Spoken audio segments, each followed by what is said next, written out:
तेरा एक नाम तारे संसार में एहो आस एहो आधार। फाई सूरत मुल्क की वेश ए ठगवाड़ा ठगी देश। खरा सियाणा बोता वारी धान करूढ़ा करता है। कहते हैं ये ठगवाड़ा यानी ठग, ये अपने आप को छुपाए बैठा, ये खुद परमात्मा है। एक धानक की लीला भूमिका कर रहा है। ये मालिक है, सर्वशक्तिमान है। कहते नीच जात परदेसी मेरा, छिन आवे तुल जावे।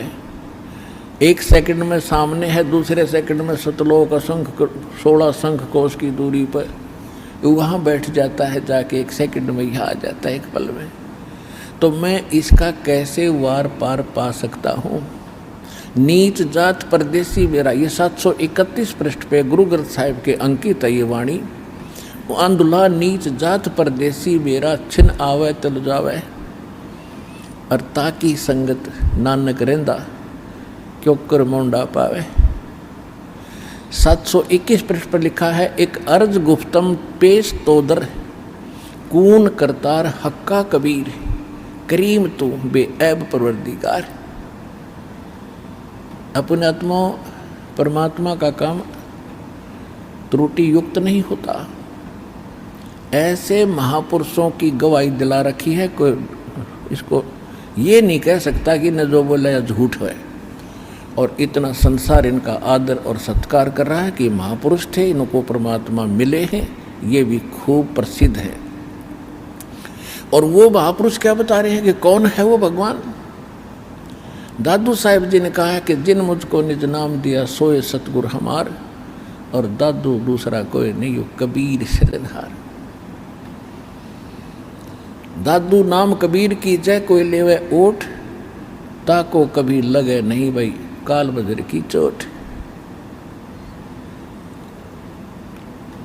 ऐसे ही आदरणीय धर्मदास साहिब जी को परमात्मा मिले, सचखंड लेकर गए। तो उन महापुरुषों को परमात्मा क्यों अपने, उनको किस लिए वहाँ ले गए फिर वापस छोड़ा। इसलिए कि ये मेरे आने वाले इस कलयुग के इस समय में, ये प्राइम टाइम में, इस सवर्ण युग में, इस भक्ति युग में मेरे बच्चों को मुझे समझने में ये घने सहयोगी होंगे। और इनके द्वारा दिए गए प्रमाण को कोई झुठला नहीं सकता। तो परमात्मा क्या कहते हैं, जो जन मेरी शरण है ताका हूँ मैं दास, गेल गेल लाग्या फिरूं जब तक धरती आकाश। एक बार भी जो परमात्मा की शरण में कभी किसी युग में कोई पुण्यात्मा परमात्मा की शरण में आ भी गया, तो फिर परमात्मा उसमें एक भक्ति अंश प्रवेश कर देता है, भक्ति बीज बो देता है। फिर ठीक है, भले ही वो डगमग हो जाता है, संसार से वो हटा नहीं पाता अपनी वृत्ति को, और संसार में फिर भटक रहा होता है, पशु पक्षियों की योनियों में भी जाता है। लेकिन उसके अंदर परमात्मा ने एक बीज छोड़ दिया, भक्ति का अंश वो डाल दिया। और जब उसको मनुष्य शरीर प्राप्त होगा, उसके अंदर कुछ दिनों के बाद वो भक्ति फिर से जागृत हो जाएगी। और उसके जागृत करने के लिए सत्संग और परमात्मा के महिमा की आवश्यकता होती है।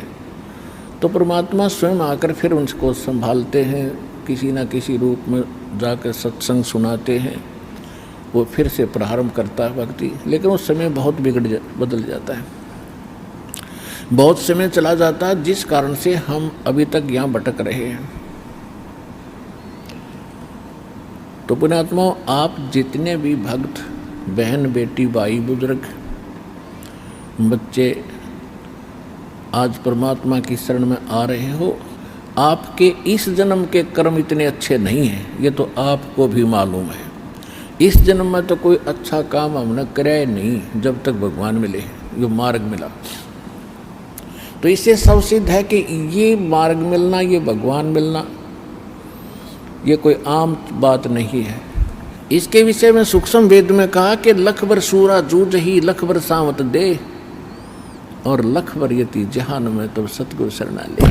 कि लाख बार सूरवीर रहे हो, लाख बार सावत दे प्राप्त हुई हो और लाखों बार हनुमान जैसे यति रहे हो, यानी परमार्थ के लिए उन्होंने अपना सारा जीवन श्री रामचंद्र जी के लिए किस प्रकार निस्वार्थ भाव से उनका सहयोग दिया और यति रहे, जति रहे, यानी अपने धर्म कर्म के सूचे रहे, ब्रह्मचारी पद पर रहे।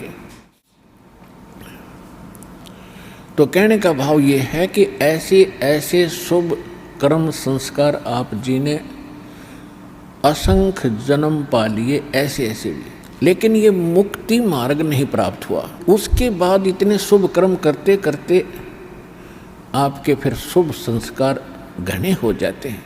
उनके संयोग से फिर जाके भगवान दया करते हैं, किसी जन्म में आपको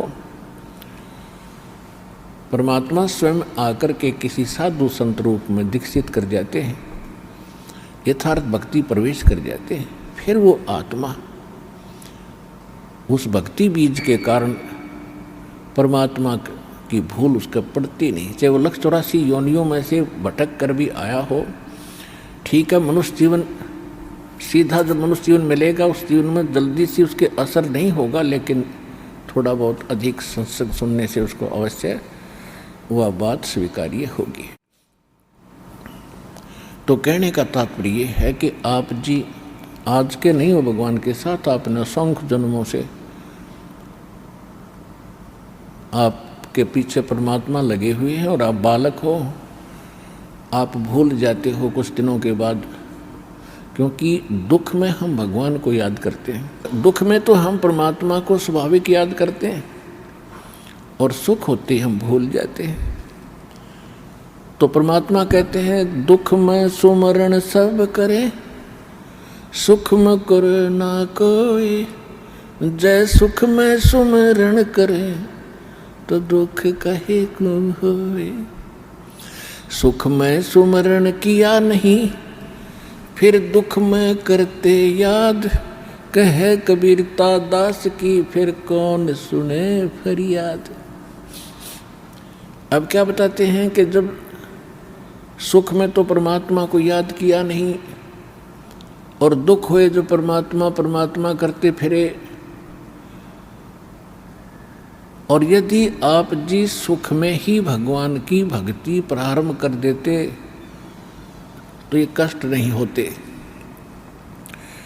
अब यहाँ समस्या आती है कि प्रत्येक भक्त यहाँ सतलोक आश्रम बरवाला जिला हिसार में आया है, ये भक्ति कर रहा था, कोई ना कोई साधना, कोई ना कोई मंत्र जाप, कोई संत गुरु से या अपनी परंपरागत साधना को अवश्य कर रहे थे। तो इनके मन में ये आएगा कि हम तो भक्ति कर ही रहे थे फिर भी दुखी हुए। तो उसके लिए सूक्ष्म वेद में बताया है, तुम कौन राम का जपते जापम तात कट नयति नो तापम। तुम कौन भगवानों की भक्ति कर रहे थे, उन भगवानों की, उन रामों की भक्ति करने से आपको कोई लाभ नहीं हो सकता। प्रारब्ध के कर्म तो दूर रहे समाप्त होने, आपके 3 ताप भी नहीं नष्ट हो सकते। 3 ताप के अंतर्गत जैसे कोई किसी को श्राप दे देता है या किसी पर तांत्रिक विद्या छोड़ देता है या किसी पर कोई भूत प्रेत की बाधा है, साया है प्रेत का, और इस प्रकार के जो कष्ट हैं ये 3 ताप के अंतर्गत आते हैं। तो परमात्मा बता रहे हैं कि आप जी सोचोगे कि हम भक्ति तो कर ही रहे थे और उसके बाद भी आप दुखी हुए। उसका कारण क्या था कि पहले तो आपकी भक्ति शास्त्र अनुकूल नहीं, शास्त्र अनुकूल साधना करने वाले को भी कुछ राहत मिले, तो आप उन भगवानों की भक्ति कर रहे थे जो ना आपको सुख दे सकते ना दुख दे सकते, अर्थात आपके संस्कार में कोई परिवर्तन नहीं कर सकते, और वो तीन ताप को भी नहीं समाप्त कर सकते।